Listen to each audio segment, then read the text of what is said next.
Samantala, 12 anyos na babae nilangoy ang 5 kilometrong dagat para makahingi ng tulong matapos tumaob ang sinasakyang motorbangka sa Kulasi. Katropa natin sa balita, Rich and Joy Alipis, XFM Antique. Report.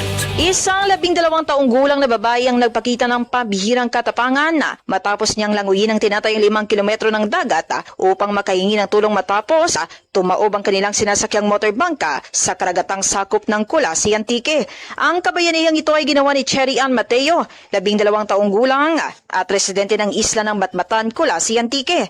Ayon kay Mr. Meli Gaspi Jr., Operations Head ng PDRRMO, batay sa investigasyon ng Coast Guard Station Kulasi, 4 na individual ang bumiyahe mula sa mainland Kulasi, dala ang kanilang mga pinamili. Pauwi na sanang 4 sakay ng motorbangka, ngunit bandang 11 ng tanghali ay sinalubong sila ng malalakas na alon at hangin dahilan upang tumaob ang kanilang bangka sa pagitan ng Batbatan at Mararison Island. Habang nagpapalutang-lutang sa dagat, hindi nagdalawang isip ang 12 taong gulang na babae na languyin ang halos 5 kilometrong karagatan upang makahingi ng tulong. Matagumpay namang nailigtas kinabukasan ng umaga ang 2 pang sakay na sina Angelita Patricio, 58 taong gulang, at Rose Salvador, 49 na taong gulang, matapos silang makitang nagkakapit sa tumaob na motorbangka na inanod hanggang municipal waters ng Libertad.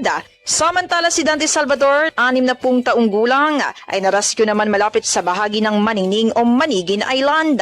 Mula dito sa 93.3 XFM Mantika para sa nagkakaisang Pilipino sa Pilipinas, ako si Katropang Rich and Joy Alipis, XFM. Balitang Regional. Cellphone Plus Gold, mapalit sa mga butika sa inyong lugar.